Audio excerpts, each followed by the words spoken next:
Hello बच्चों, let's read the question. The question says an ideal battery is connected to a circuit of 4 resistors as shown in the following figure. हमारे पास एक circuit है जिसमें एक हमारे पास ideal battery है. Ideal battery मतलब इसका जो इंटरनल रेजिस्टेंस होगा वो क्या हो जाएगा, 0 हो जाएगा. और बताया कि वो 4 रजिस्टर से कनेक्टेड है, R1, R2, R3 and R4. Now if the resistance R4 is increase, यानी कि हम क्या कर रहे हैं, यहाँ पर R4 की वैल्यू को बढ़ा रहे हैं, तब हमारे करंट में या पोटेंशियल डिफरेंस में क्या अंतर है. तो इस क्वेश्चन में देखिए जो की कॉन्सेप्ट हम यूज करेंगे, की concept is the current always follow low resistive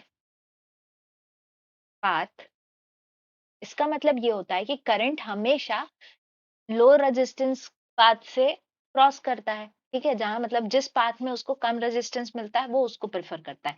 यानी कि अब यहाँ पर हमारा अगर कोई करंट आई फ्लो कर रहा होगा सर्किट में से, तो ये दो पार्ट में डिवाइड होगा. एक हो जाएगा हमारा I1, ये हो जाएगा I2.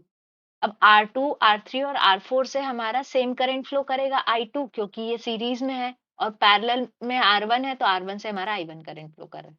अब देखिए अगर यहाँ पर हमारा R4 की वैल्यू इज इंक्रीज होती है, इफ R4 इज इंक्रीज्ड, तो ओवरऑल रेजिस्टेंस इस पाथ का या इस ब्रांच का, ये वाली जो हमारी ब्रांच है इसका रेजिस्टेंस क्या हो जाएगा, हमारा इंक्रीज हो जाएगा.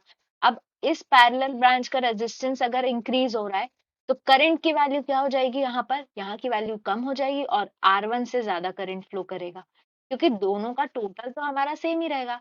I is equals to I1 plus I2. तो अब अगर I2 कम हो रहा है तो R1 क्या होगा, इंक्रीज होगा, क्योंकि I तो हमारा क्या है, कांस्टेंट ही है. ठीक है, तो यहां से इसको बैलेंस आउट करने के लिए हमारा I1 से करंट क्या करेगा, ज्यादा फ्लो करेगा.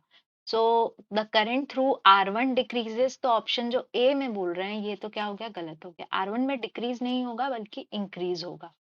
ठीक है, if R4 is increase, the current in R1 resistance will increase. ठीक है, और दूसरा क्या बोला है कि the potential difference across R1 increases. देखिए अब अगर I1 की वैल्यू बढ़ रही है तो यहाँ पर I1 के कारण जो पोटेंशियल आ रहा है V1, यानी जो पोटेंशियल ड्रॉप अक्रॉस R1 रहेगा वो क्या होगा, वो भी बढ़ेगा. सो ये ऑप्शन हमारा करेक्ट हो सकता है. तो यहाँ पे हम लिख सकते हैं also potential across R1 increases.